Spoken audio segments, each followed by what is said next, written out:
With Bo Byram's name popping up in trade rumors, we have other teams, media, and bloggers coming up with trade ideas. I want to evaluate those trade ideas coming up in the Locked On Sabres podcast.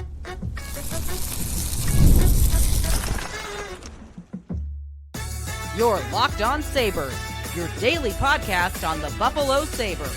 Part of the Locked On Podcast Network, your team every day. What is up, everybody, and welcome into this Tuesday edition of the Locked On Sabres podcast with Sneaky Joe DiBiase. Thanks for making us your first listen every day. We are free and available wherever you get your podcasts. That also includes our YouTube channel where you can watch the show. Be sure to do that if you would like to, and if you do, be sure to hit that like and subscribe button. And if you would like to become a part of our Locked On Sabres text club, that is also available to you.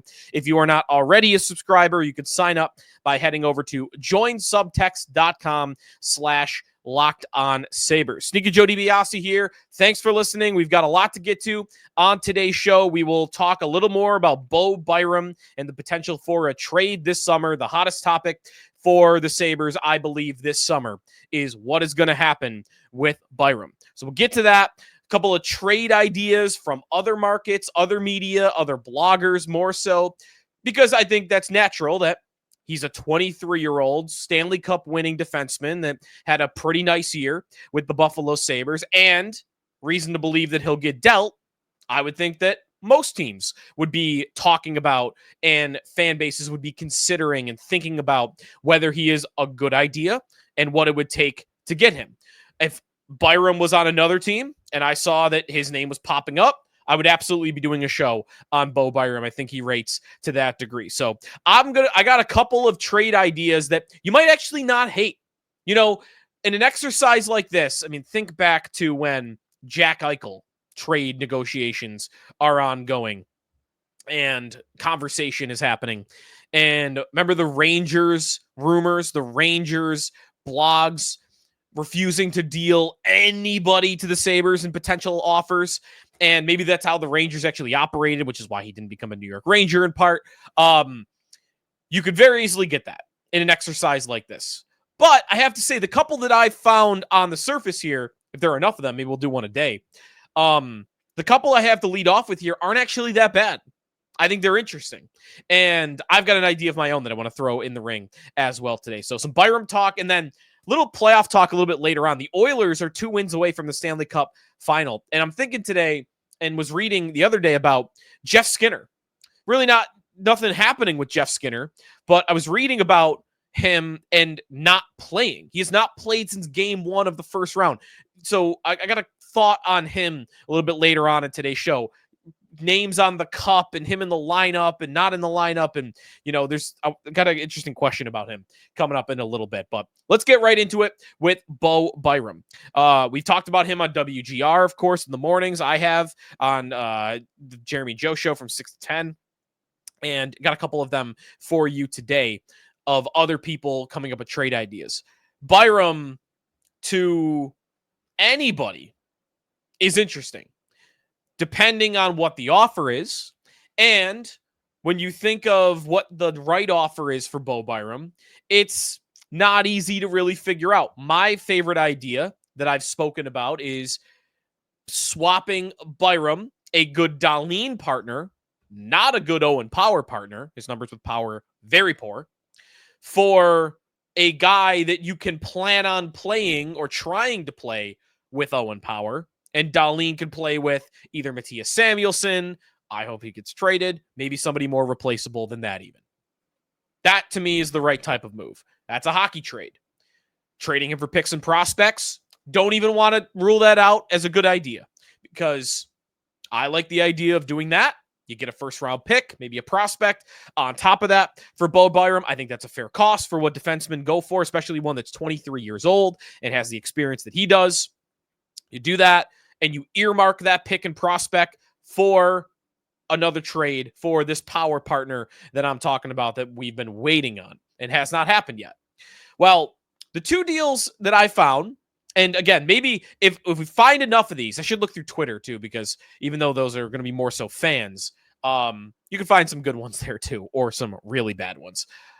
These two are a Leafs one from MapleLeafsDaily.com, and then also from Pucks and Pitchforks, a blog about the New Jersey Devils. Two teams, both in the Eastern Conference. I don't really worry about that personally. I don't really think the Sabres would too much. Maybe they would. I wouldn't. So got a couple of ideas from those two teams. And then I have one for the Bruins. Bruins getting Byram, because I think he kind of works there. And they are going to shake things up for sure after the season that they just had. They don't sit on their toes after a season like that. But let's start with the ones from out of town first. Let's start in Toronto. The one in Toronto, I think, is the most interesting one. So MapleLeafsDaily.com, writing about this topic, they had the idea. Now this guy's got no movement clause. That's obviously always a problem here with this. So, work with me for a moment. The Sabres trading Bowen Byram to the Toronto Maple Leafs in exchange for Morgan Rielly. Again, not my idea. This is a Leafs idea. Just putting it out into the universe for everybody to read and everybody to see. Morgan Rielly, a 12-year pro in the league, 31 years old, so 8 years older than Bo Byram. Tons of playoff experience, not necessarily good playoff experience, but tons of playoff experience. 873 games in the NHL. It's kind of crazy. He's played that many. I mean, he really has stayed largely healthy throughout his entire career and got there when he was 19 years old. So that plays into it as well. And it was kind of seen as a down year for Morgan Rielly because he didn't put up a lot of points, only 41 points on the year. I mean, this is a player that had 68 points a couple of years ago. Rielly, though, some of the advanced numbers look pretty favorably on him, especially offensively, generating offense, maybe, a little bit better in his own end than he had been in the past. So Rielly to the Sabres for Bo Byram. So I put that in our text club, and not necessarily a favorite idea for some, but more so, I would say most texters like this idea. One texter tweeting back about this trade. I like it. I like the experience the Sabres would be adding and the potential for Rielly to be a Owen Power partner. Now, Rielly is a left shot defenseman, but there are some numbers that indicate that Power is better on the right side, his offhand. So maybe you go Rielly on the left, Power on the right. The thing here is age. It's age.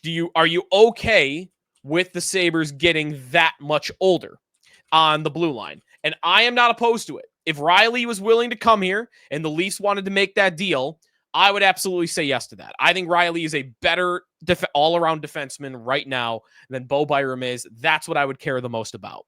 The Leafs, meanwhile, I mean, what would they be doing it for? They're trying to get their next Morgan Rielly, their next guy that could turn into a number one defenseman. I mean, everybody on that blue line, except for Brandon Carlo, is north of 30 years old. So that's what they would be doing it for, is the next step, the next 10 years of a Leafs defenseman.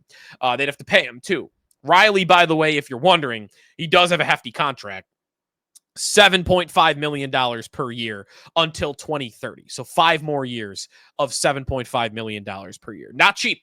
And that would take him to age 36 years old. So I like that idea, though. I like that idea. And it's kind of it's a big name. It would get the blood pumping, I think, a little bit. And then the other one, kind of interesting that both of these blogs came up with trading a big name defenseman older for the younger Bo Byram. Pucks and Pitchforks, Devils blog.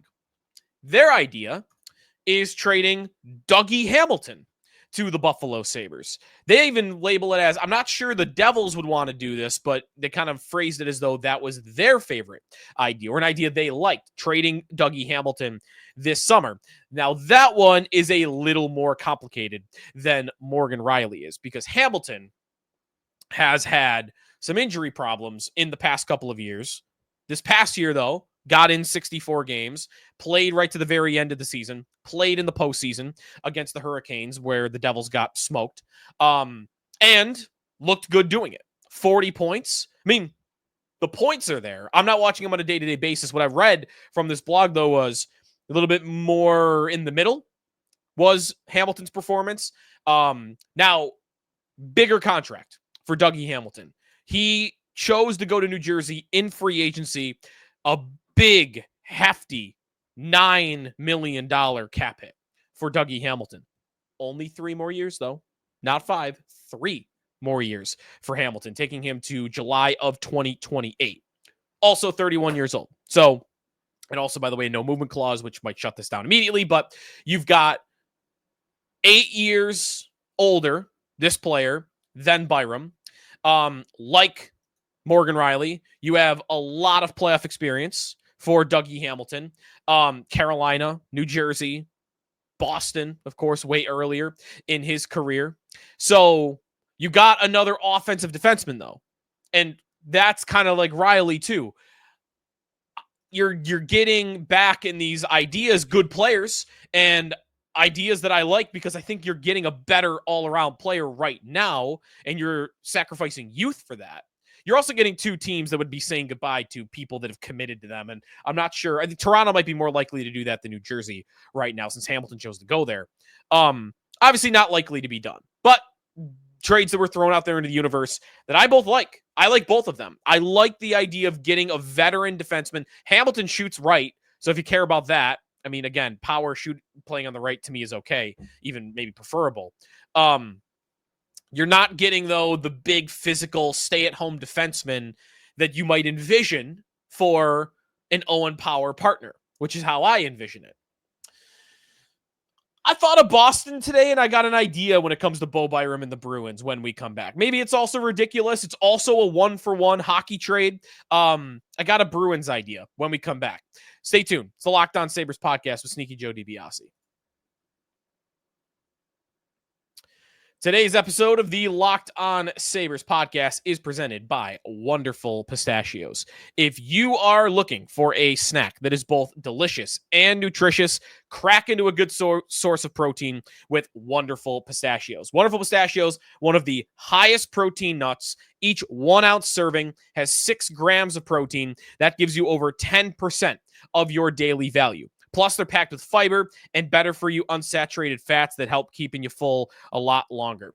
Personally, I love the no shells variety. It's a perfect grab and go snack for those busy days. You just grab a handful of them. I like to keep a bag in my golf bag, actually, for when I'm out on the course and I need, a little pick me up, or I'm got a little hunger and I don't want to spend whatever it costs at the turn to, buy food or whatever at the clubhouse. I like to have a big bag of pistachios ready to go at all times. And again, I like the no shells variety. But if you like that crack, that satisfying crack, opening of each shell, it's like snack meditation. That's available to you as well. Get snackin', get crackin' with the snack that packs a protein punch. Visit wonderfulpistachios.com today to learn more.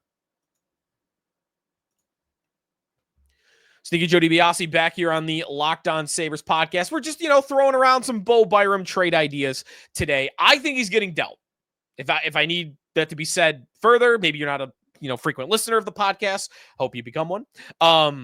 I've been saying repeatedly since the fall, I think what's likely to happen is that Bo Byram is going to get traded off this roster. In fact, how far do I have to go back to find an episode on our feed where I'm saying I think that he's going to get dealt, or that he could be dealt at some point in time?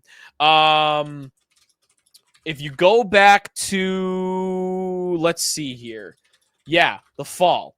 I guess, January 2nd. January 2nd, we did a show on this feed. Is Bo Byram long for Buffalo? And at that point in time, I did not believe that. And 5 months later, I'm more solidified in that than ever. So I think it's going to happen.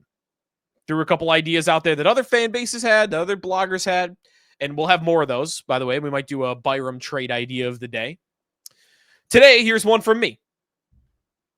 It's a team that you're going to need to be really pissed off at the season they just had, and everybody is available, or no one is safe off the Boston Bruins roster after finishing horrendously 76 points One of the worst Bruins seasons in my memory. Back to when the Sabres were in the conference finals, 05, 06, 06, 07. Those are the teams that the Bruins, last time the Bruins didn't have a great team. The Bruins blue line last year, not so great. Now, part of it was Charlie McAvoy dealt with injury. He had that devastating injury at the Four Nations that took him out. And then there was the bungling of it in the hospital. He missed 32 games on the year. McAvoy, there's been some debate about whether he's the same player in the first place compared to maybe what he was 5 years ago when he was a true number one defenseman for the Bruins. So you've got McAvoy there, though, and that's still a 24, 25 minute a night, big minute eating defenseman. Past that, and by the way, McAvoy this past year, 4 points on the power play. And what have we been saying about Byram? One of the big things he's going to be looking for, in my opinion, power play opportunity. Maybe that job is available to him if he were in Boston to be the number one power play defenseman, even over McAvoy. The Bruins, what do the Bruins have that I'm looking for? It's really the name that I like for the Sabres, the type of player that I am thinking about for the Sabres. I don't think the Bruins would want to move off this guy. It would really, their motivation would just have to be they love Byram. That the GM loves Byram. Somebody in that organization would be pushing for this, that they love this guy. I'm pretending I'm Kevin Adams, and I get a call from Don Sweeney, and the Bruins want Byram, and they're really motivated, and I know they're motivated, and they're in my division, so I want to hold their feet to the fire. What do I want? It's got to hurt. You're getting in division trade. You're getting a 23-year-old defenseman with a potential, a high ceiling, top 5 pick. It's going to have to hurt. You have to pay a premium. All right, I want one of your guys that you like.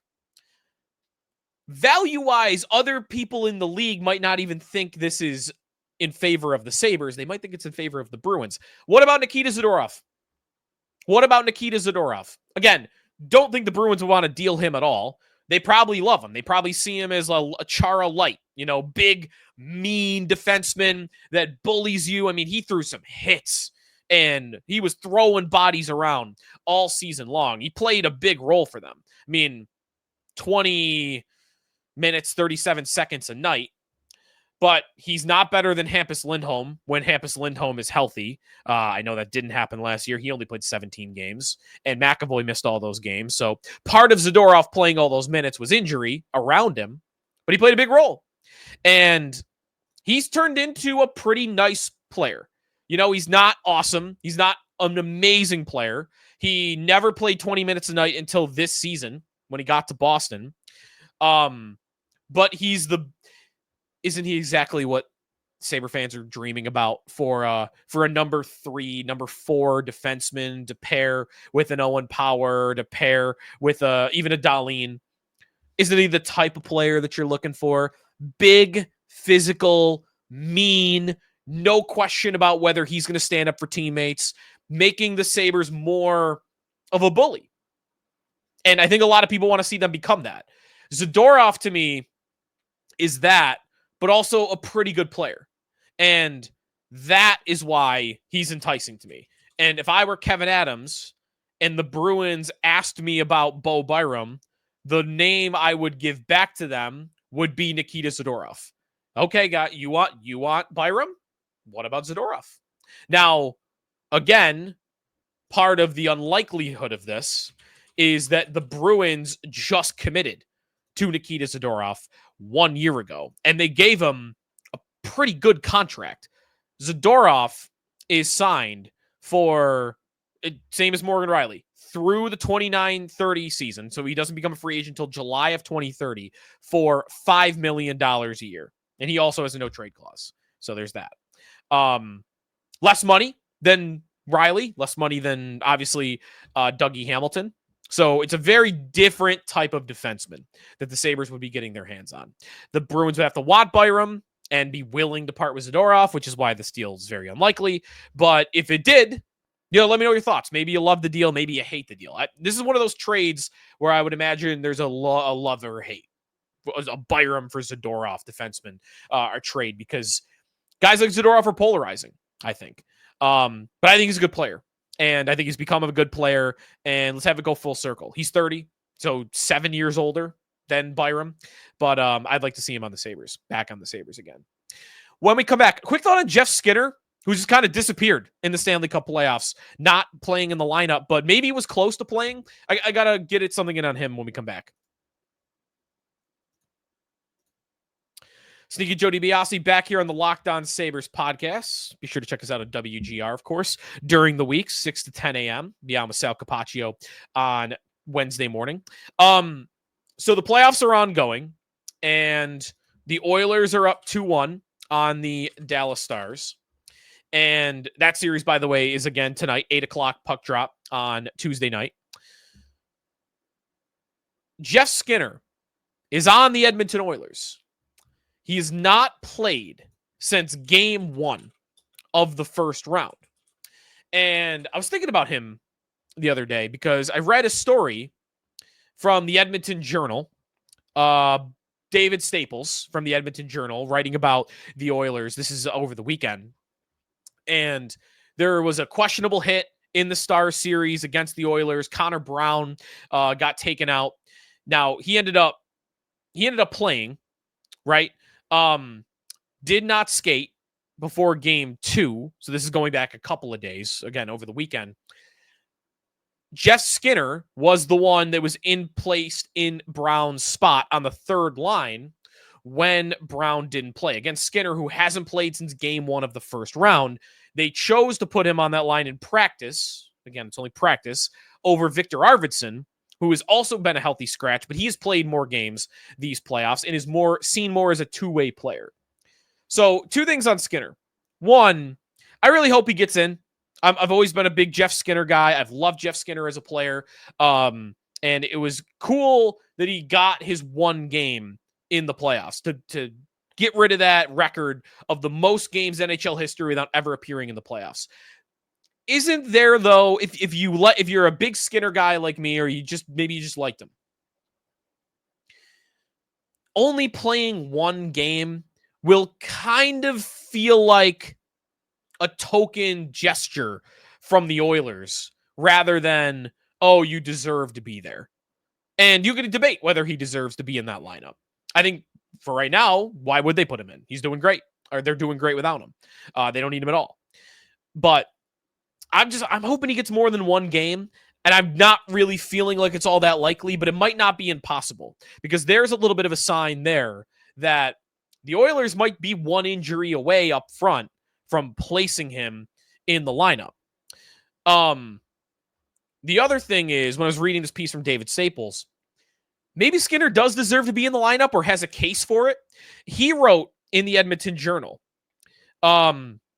interesting to see Skinner slot in the skate on the third line and not Victor Arvidsson, who played a solid 2-way hockey for the Oilers in the playoffs. Of course, in his 1 game against the LA Kings, Skinner also played well. Skinner, by the way, had an assist in that game. So 1 point in 1 game, I guess that wouldn't be bad. 1 point per playoff game to go out on top. Staples writes, I'd love to see him get another chance. Skinner was one of the Oil's best wingers in the final months of the 24-25 season. In his final 36 games, Skinner had 17 points and was a plus 12. He skated well, was dangerous on the attack, and back-checked consistently, improving on his leaky defensive play early on in the season. So he writes, Skinner started to win over the coach, many fans with his improved play in the second half of the year. So maybe there's a case for him to be in the lineup, but there might have to be another injury. I mean, Evander Kane, who didn't play in the regular season, kind of took that spot. So I don't know that he gets in without the injury, but I'm hoping that he does. The other thing is about your name on the Stanley Cup. His name will be on the Stanley Cup if they win it. You know, he only gets the 1 playoff game, but playing 72 games in the regular season, the rules are, I think, that he's going to be on the Stanley Cup. That the names on that, you have to play, I think it's 50 games, 41. No, it's 41 games or 1 Stanley Cup final game. So if he gets 1 final game, that would have qualified 2, but he got the 41 regular season games. So if the Oilers win the Stanley Cup, again, you'll get your snarky people that didn't like Jeff Skinner as a Sabre, or you get these hardcore dinosaur hockey people that think he's the worst player ever because he doesn't play good defense. Will say, well, he didn't really earn it because he didn't play in the playoffs. But I think it'll be cool if Skinner gets his name on the cup. And it also won't be like when Eichel won the cup or when Reinhart won the cup or when O'Reilly won the cup, where you have a critical former Sabre thriving in another environment, leading that team to the Stanley Cup. Skinner, of course, much more of a passenger if the Oilers go on to win it. I'm rooting for Oilers and Panthers, of course, for that to be the finals rematch. All right, that's going to do it for us today here on the Locked On Sabres podcast. Coming up on tomorrow's show, there is a pretty big NHL site that has a trade bait board where the number one trade bait listed player for the summer is JJ Peterka. We'll talk about Peterka, maybe a couple of ideas about him and what the future holds for Peterka, amongst other things. That's coming up on tomorrow's show. If you would like more on the Stanley Cup playoffs, be sure to check out Locked On NHL Game Night. That's available wherever you get your podcasts, also on YouTube. So be sure to check it out. And we'll talk to you tomorrow here on the Locked On Sabres podcast, part of the Locked On Podcast Network, your team every day.